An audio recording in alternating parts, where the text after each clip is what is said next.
Sean bienvenidos a esta presentación de artritis idiopática juvenil. Habrá algunos tópicos en relación a este tema que no se van a tocar en esta presentación, ya que va a haber presentaciones especiales para eso, como sería la de antiinflamatorios, glucocorticoides, clinimetría y AIJ sistémica.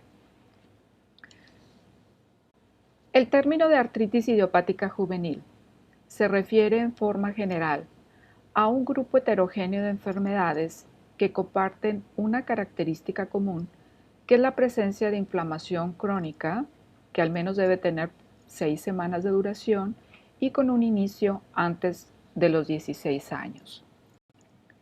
Históricamente, los términos de artritis reumatoide juvenil y artritis crónica juvenil fueron utilizados de acuerdo a los criterios de clasificación propuestos por el Colegio Americano de Reumatología ACR y la Liga Europea contra el Reumatismo Anular, respectivamente.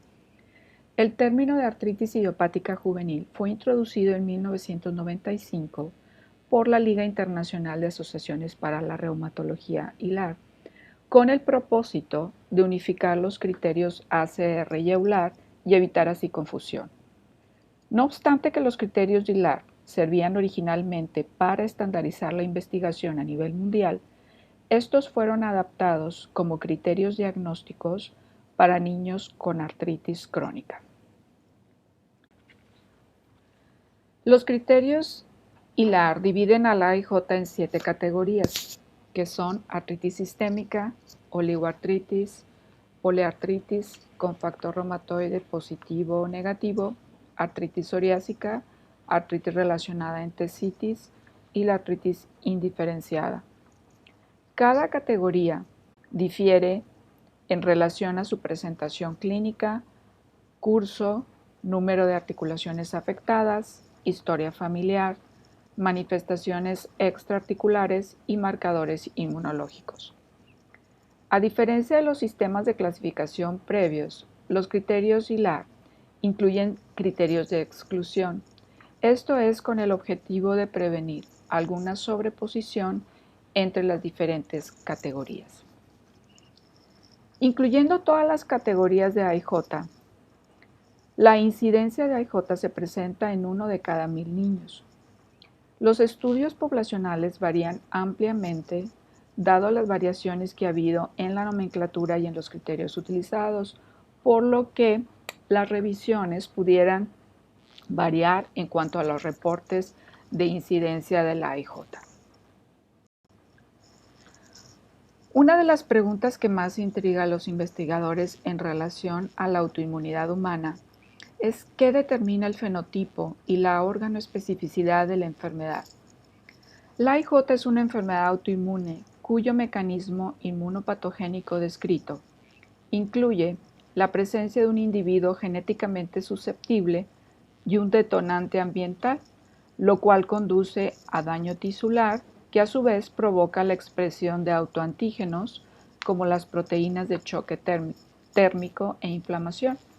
Y esta inflamación activa una gama muy amplia de respuestas inmunes de la inmunidad innata y adaptativa, perpetuando la inflamación a través de citocinas como el factor de necrosis tumoral, que es la citocina predominante para la mayor parte de las categorías de AIJ, a excepción de la forma sistémica, en donde predominan la interleucina 1 y la interleucina 6. ¿Cómo se diagnostica la AIJ? El diagnóstico de la AIJ se basa en una historia clínica y una exploración física del paciente. Es muy importante incluir la exploración completa del sistema musculoesquelético en los niños, porque este diagnóstico es eminentemente clínico, ya que sabemos que los exámenes de laboratorio en un paciente con AIJ pueden estar normales, y esto no excluye que el paciente tenga artritis. Los síntomas más específicos son rigidez articular, la cual empeora después de un periodo de inactividad, como sería dormir o estar sentado por varias horas. Sin embargo, la rigidez puede ser difícil de evaluar en un niño pequeño, particularmente en pacientes que todavía no pueden verbalizar sus molestias. La rigidez es más marcada en la mañana y usualmente es descrita por los padres como una marcha anormal o una marcha de una persona mayor. Los padres pueden comentar que notan que el niño prefiere que lo lleven ya sea en un carrito para niños que caminar y que incluso prefieren no jugar o tener actividad durante el día. La rigidez usualmente mejora a lo largo del día con el incremento de la actividad o incluso se recomienda el uso de baños calientes, especialmente en la mañana. La inflamación es la característica clínica de la artritis, pero a menudo no es posible identificarla por los padres o el paciente. El dolor articular puede estar presente y usualmente no es tan severo. Sin embargo, a veces incluso puede estar ausente debido a que hay niños que tienen un umbral alto al dolor. Si solo tenemos dolor articular, en la ausencia de rigidez matutina, de inflamación o limitación de la actividad, la probabilidad de que el paciente tenga artritis es baja. Al examen físico, la artritis activa está caracterizada por la presencia de aumento de volumen, aumento de la temperatura local, presencia de derrame sinovial, limitación de movimiento o cambio de coloración. En la artritis crónica es raro ver articulaciones que estén muy eritematosas. Esto es más común verlo en los casos de artritis séptica. La forma oligoarticular es la categoría más común de AIJ que se reporta en la literatura, la cual se presenta entre el 40 y el 50% de los pacientes con AIJ. Y esto depende principalmente de la serie que se revise, porque en algunos países como Latinoamérica o la India pudiera no ser una forma frecuente de presentación, en donde en estos países se reportan más frecuentemente las formas poliarticulares. El término oligoarticular se refiere a la afección de 4 o menos articulaciones que ocurre durante los primeros 6 meses de evolución del padecimiento y se divide esta forma de presentación en oligoarticular persistente, que se refiere al involucro de 4 o menos articulaciones durante los primeros 6 meses de evolución del padecimiento, y oligoarticular extendida, que se refiere al involucro de 5 o más articulaciones acumulativas después de 6 meses de evolución del padecimiento. El escenario típico de esta forma de presentación es el de una niña de 3 años que llega a la consulta con una rodilla persistentemente inflamada y los padres hacen una asociación frecuentemente que eso ocurrió después de un traumatismo semanas previas. Los padres notan que la paciente cojea al despertarse en la mañana o después de una siesta. La niña no presenta ninguna otra sintomatología y no parece tener dolor. Aquí la sospecha de AIJ debe de ser alta. La oligoartritis generalmente inicia entre el primero y tercer año de vida. Cuando vemos una forma oligoarticular en niños más grandes, debemos de tener una sospecha de una categoría tal vez diferente de AIJ o de alguna otra enfermedad reumática. Predominantemente la vemos en niñas en una proporción de 3:1 y su prevalencia es alta en población anglosajona. Su incidencia es de 1 en 10,000 niños anualmente. Esta forma de presentación es característica de los niños y no se presenta una contraparte de esta en los adultos. Las articulaciones más frecuentemente afectadas son las grandes articulaciones como rodillas, codos, muñecas, tobillos, y característicamente se inicia en las articulaciones de miembros inferiores, principalmente en la rodilla.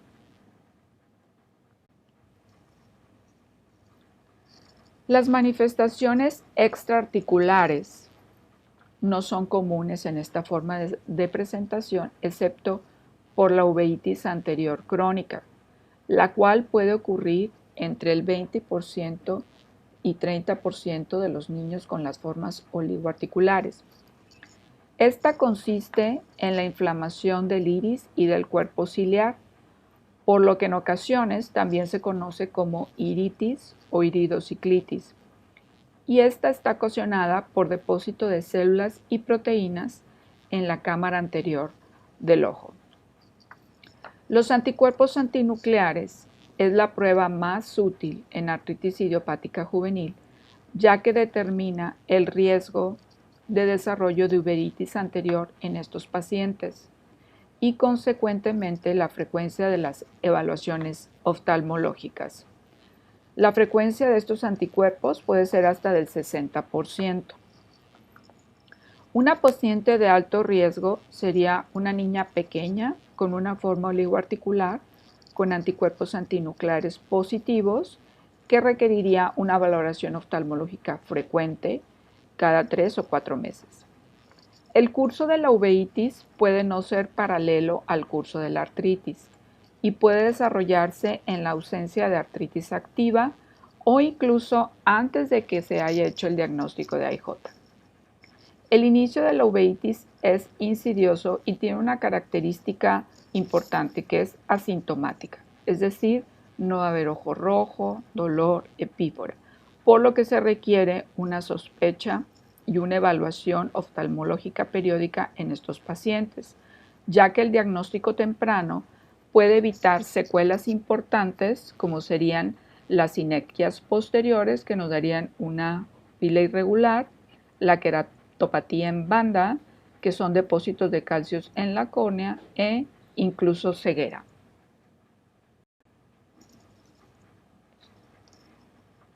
En el 2019, el Colegio Americano de Reumatología publicó las guías de monitorización y tratamiento para la uveitis asociada a IJ.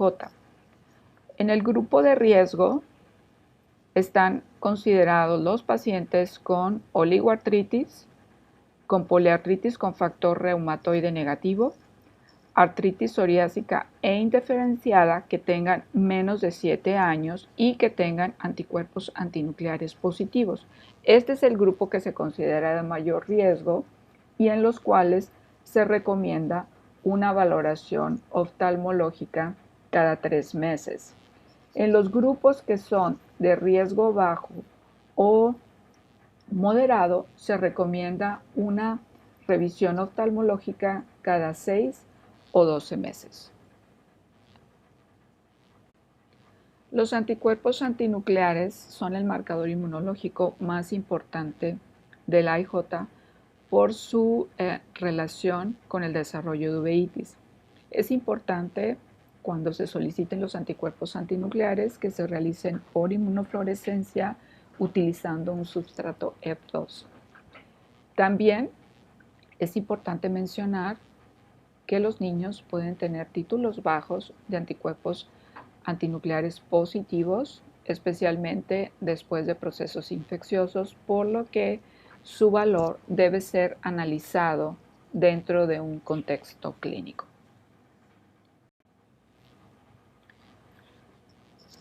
La poliartritis se define como la artritis que involucra 5 o más articulaciones durante los primeros 6 meses de la enfermedad y se divide en 2 categorías basadas en la presencia o ausencia de factor reumatoide. La presencia de factor reumatoide positivo puede estar asociada a diferencias importantes en las manifestaciones de la enfermedad y en la respuesta al tratamiento, ya que la forma con factor reumatoide positivo es la que más se parece a la del adulto. El factor reumatoide se requiere que esté presente en por lo menos 2 ocasiones, con una diferencia de 3 meses entre cada toma, para que se considere positivo. Esto es debido a que los pacientes pediátricos pueden tener una prueba de factor reumatoide positiva asociada a infecciones. A diferencia de la oligoartritis, los síntomas sistémicos como fatiga y pérdida de peso pueden estar presentes en esta forma de presentación cuando la enfermedad está activa.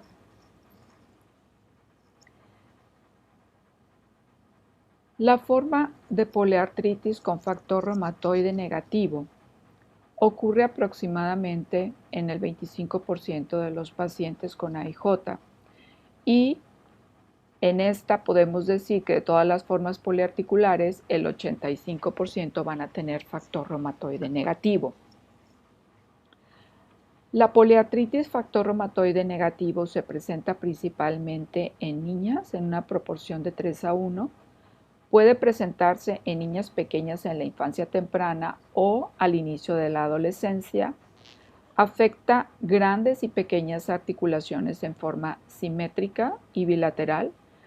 Y a diferencia de la forma con factor reumatoide positivo, puede cursar hasta en un 14% con uveitis y anticuerpos antinucleares positivos. La articulación temporomandibular puede afectarse y se reporta que incluso el riesgo puede ser mayor en esta categoría que en la forma con factor reumatoide positivo. La forma de poliartritis con factor reumatoide positivo generalmente inicia en la adolescencia con múltiples articulaciones, involucrando grandes y pequeñas articulaciones en forma simétrica y bilateral, siendo la forma que asemeja un curso parecido al del adulto. Tiende a presentarse con un curso más crónico, con erosiones articulares y frecuentemente hay afección del cuello y de la articulación temporomandibular. Las manifestaciones extraarticulares más frecuentes son los nódulos subcutáneos en sitios de presión. Al igual que los adultos, esta categoría puede cursar con anticuerpos antipéptidos cíclicos citrullinado, los cuales se asocian a un curso severo de la enfermedad.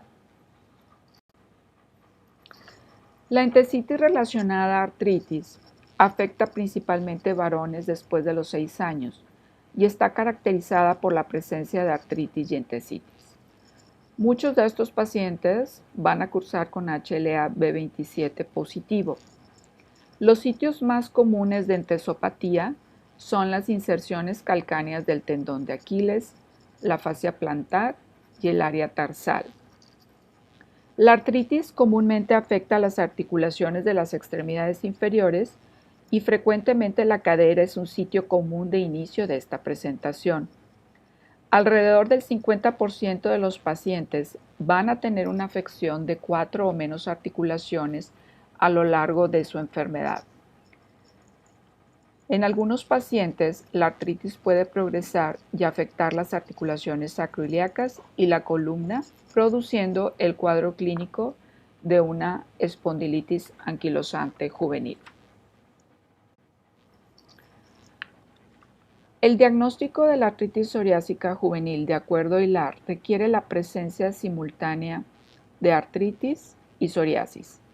Pero si no hay presencia de psoriasis, se requiere de la presencia de artritis y dos de los siguientes datos: historia familiar de psoriasis en un familiar de primer grado, dactilitis o pitting de las uñas. Estos pacientes generalmente tienen una artritis oligoarticular asimétrica, frecuentemente tienen anticuerpos antinucleares positivos y están en riesgo de presentar uveitis. Es más frecuente en niñas que en niños.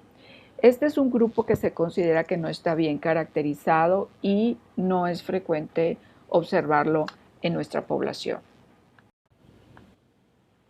La forma sistémica difiere del resto de las categorías debido a que su mecanismo de daño inmunológico es mediado principalmente por interleucina 1 y 6, además que tiene manifestaciones extraarticulares que no tiene el resto de las categorías.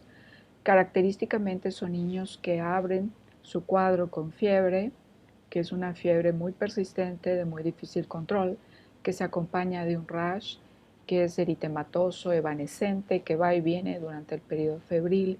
Puede haber serositis, linfadenopatía, hepatoesplenomegalia, artritis. Dentro de sus exámenes de laboratorio Es frecuente encontrar leucocitosis muy importante, trombocitosis, y pueden tener una complicación que puede poner en peligro la vida, que es el síndrome de activación de macrófagos. Son niños que a veces entran al hospital como fiebre de origen a determinar y que requieren de una, digamos, evaluación muy amplia con una serie de estudios de laboratorio para descartar principalmente datos de infecciones o malignidad.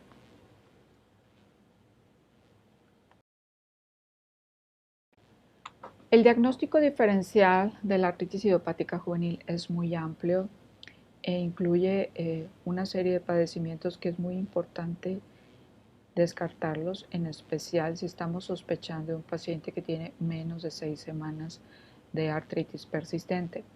Por ejemplo, en este caso se trata de un paciente masculino que tenía ya 6 semanas de inflamación con dolor importante día y noche. Era un niño con fiebre también intermitente y característicamente los antiinflamatorios no le ayudaban a controlar el dolor. Entonces esto nos hace sospechar que muy probablemente, aunque tiene ya 6 semanas de evolución, no necesariamente es una artritis idiopática juvenil. A pesar de que su biometría hemática estaba normal, la sospecha de un proceso mieloproliferativo es muy alta y por lo tanto está indicado llevar a cabo una médula ósea, como en este caso el paciente resultó positiva para una leucemia. Entonces siempre es importante descartar todos aquellos padecimientos que pueden tener un curso grave, como serían los procesos mieloproliferativos, y también considerar la posibilidad de que no necesariamente sea una IJ, sino también puede ser algún otro tipo de enfermedad reumática, como podría ser lupus. En relación a las pruebas de laboratorio que utilizamos para el diagnóstico de AIJ, podemos decir que no hay una prueba per se que establezca el diagnóstico de AIJ, porque el diagnóstico, como mencionamos, es un diagnóstico clínico. Pero es importante tener los exámenes generales, los cuales nos van a dar una idea muy clara de cuál es la condición del niño. Por ejemplo, una biometría hemática es muy útil porque nos puede ayudar a descartar si el paciente tiene un proceso mieloproliferativo o no, si tiene datos de un proceso inflamatorio crónico con anemia normocítica normocrómica, su perfil bioquímico, su general de orina para estar seguros de que, por ejemplo, no hay una proteinuria que pudiera orientarnos más hacia la presencia de un lupus. Las serologías infecciosas estarán indicadas en aquellos pacientes, por ejemplo, en el caso de vivir en un área endémica de Bruselas, la brucelosis puede iniciar dando manifestaciones articulares como artritis o bien haber viajado a un área endémica para Lyme. Entonces, en esos casos se pedirán las serologías infecciosas respectivas a la sospecha clínica. En relación a los reactantes de fase aguda, estos, como ustedes saben, son inespecíficos, no son diagnósticos de artritis idiopática juvenil, pueden estar elevados en muchas condiciones. Quizás su valor más importante es en el seguimiento del paciente, es decir, si tenemos un niño que diagnosticamos con AIJ, iniciamos un tratamiento, pues lo que buscamos es que estos reactantes de fase aguda se normalicen y que nos indiquen que llevamos un control de la inflamación. Sin embargo, si están negativos, no podemos con eso descartar que el paciente tiene artritis. Es frecuente ver niños que tienen artritis idiopática juvenil con reactantes de fase aguda negativos. Y los exámenes inmunológicos como factor reumatoide, anticuerpos antinucleares, anti-CCP y HLA-B27 son útiles para establecer la clasificación de la IJ de nuestro paciente. Las radiografías pueden ser útiles para excluir diagnóstico de algún tipo de lesión ósea, pero rara vez se utilizan para establecer el diagnóstico de AIJ, ya que los cambios radiológicos aparecen tardíamente en los pacientes con AIJ.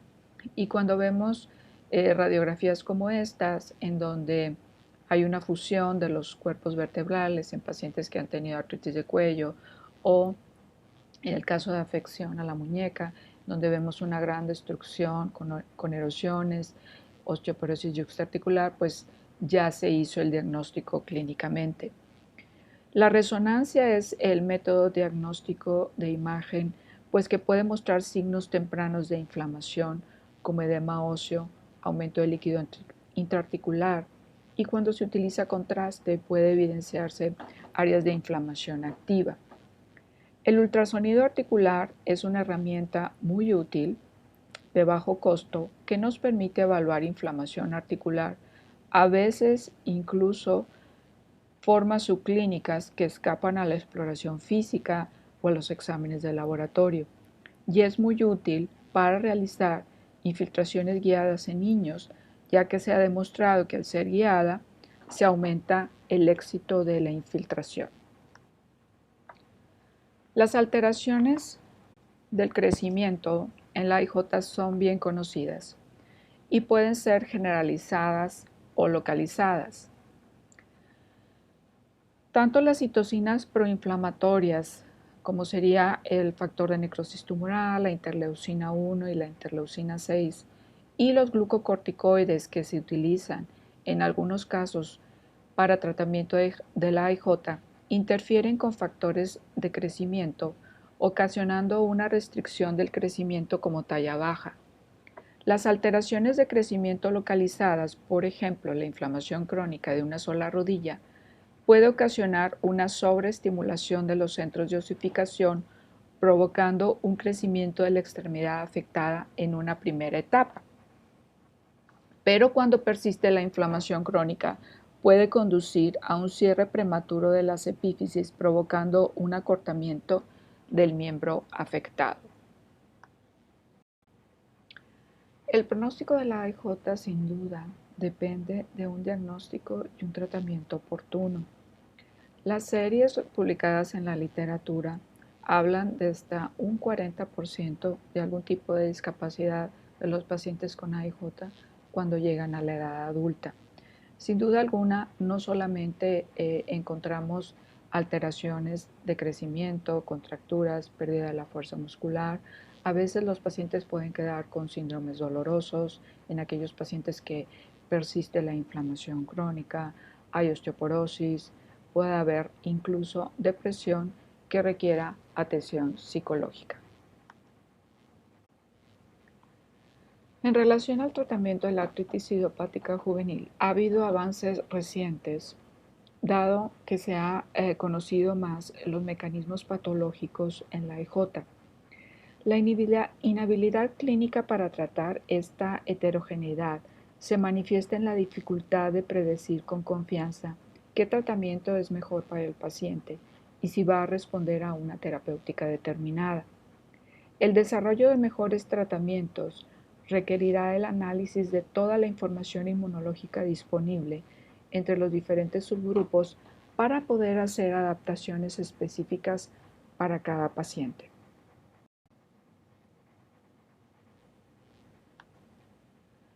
Previo a la era de los biológicos, la limitación funcional y el daño radiológico eran muy común y un número significativo de pacientes permanecían con enfermedad activa muchos años después de su diagnóstico. ¿Por qué? Porque se pensaba que la artritis crónica de los niños era benigna, que como los AINES eran benignos, por lo tanto, pues era mejor solamente utilizar esto, que los inmunosupresores eran tóxicos para los niños y por lo tanto, pues era mejor no utilizarlo. Sin embargo, con el tiempo, pues esto simplemente hacía que los pacientes desarrollaran una discapacidad muy importante que limitaba completamente su movimiento y se convertían en personas que eran dependientes de su familia. Históricamente, el tratamiento de la AIJ utilizaba la ya conocida pirámide de tratamiento, la cual iniciaba con antiinflamatorios no esteroideos, los cuales, si no eran efectivos, eran reemplazados por glucocorticoides o por la de penicilamina, el oro o la hidroxicloroquina, basado esto en la información que se tenía en adultos. Posteriormente, el metotrexato fue el primer fármaco que se utilizó en los 90 en niños, demostrando una efectividad marcada en algunas de las categorías de AIJ, con una efectividad entre el 40 y 50%. Posteriormente, los cambios en la regulación pediátrica obligaron a que las compañías farmacéuticas llevaran a cabo estudios controlados aleatorizados para la aprobación de nuevos medicamentos en niños. En 1999 se aprobó el primer biológico para niños con AIJ, que fue el etanercept, y posteriormente fueron aprobados otros biológicos para su uso en niños, como sería anakinra, adalimumab, abatacept, tocilizumab, canakinumab. Actualmente, no todos los biológicos que han sido aprobados para su uso en adultos han sido aprobados en niños, pero algunos de ellos se usan en AIJ, aunque no tengan aprobación de la FDA o la EMA, como sería, por ejemplo, el caso del rituximab. Es probable que a corto plazo tengamos más biológicos aprobados para su uso en niños, ya que actualmente se llevan a cabo los estudios para el uso, por ejemplo, de certolizumab o tofacitinib en niños. Y hay ya reportes preliminares de estos estudios. En el 2011 se publicaron las primeras guías de tratamiento para la artritis idiopática juvenil y ha habido varias actualizaciones a lo largo del tiempo.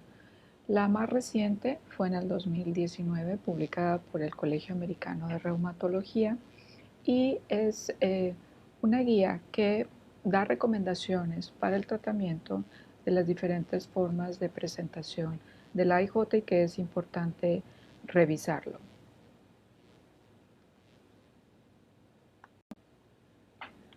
El tratamiento de la AIJ depende del curso de la enfermedad y no necesariamente de la clasificación inicial, es decir, vamos a ir tomando decisiones de acuerdo a el grado de actividad que presente nuestro paciente. Sin duda alguna, el metotrexato es el estándar de oro de tratamiento en el sentido de que es el fármaco que ha demostrado mayormente ser útil en las diferentes formas de presentación de la AIJ. Generalmente se van a utilizar dosis más altas que las que se utilizan en adultos debido al metabolismo hepático acelerado que presentan los niños. La dosis que generalmente utilizamos es una dosis que va de 15 a 20 miligramos por metro cuadrado de superficie corporal con máximo de 25 miligramos y se prefiere y se recomienda que sea la dosis en forma subcutánea, que es más efectiva que la dosis oral.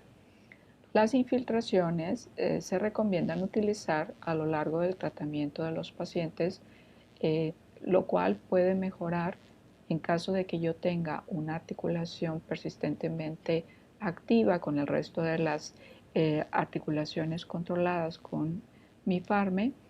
Esto es útil porque nos ayuda a no escalar terapia o a veces a realizar un cambio de tratamiento.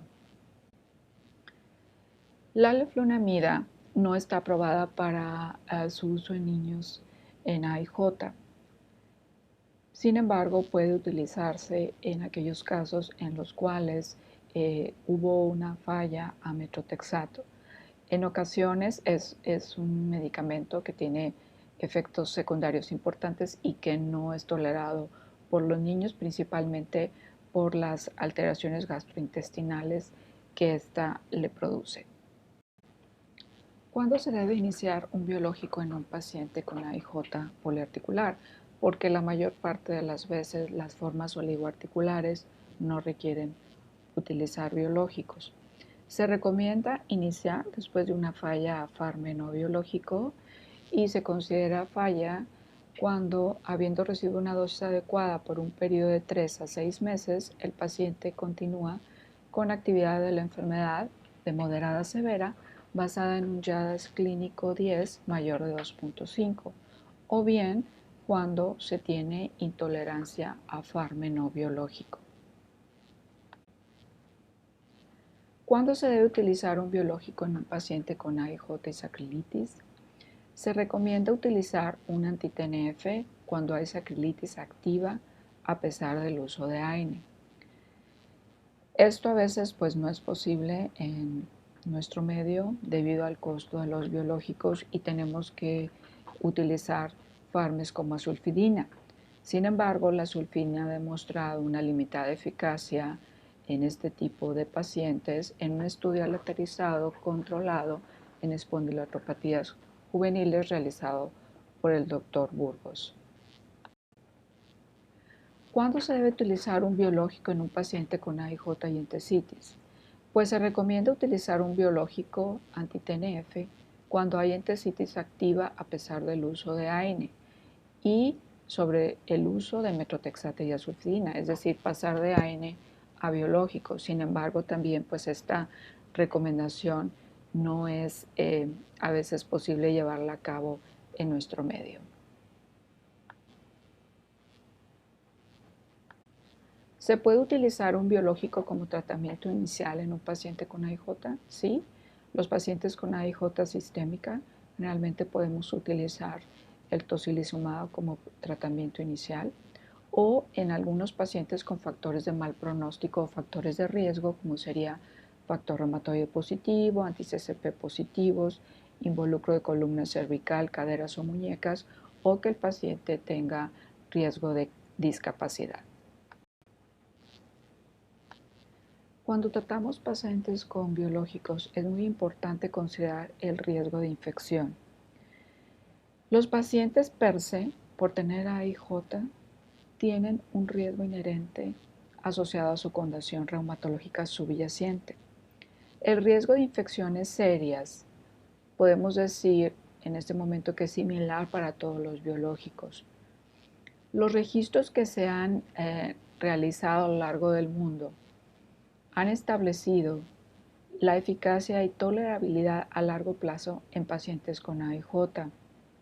El estudio del registro alemán Vicker menciona que las infecciones asociadas se presentan más importantemente con el uso concomitante de glucocorticoides.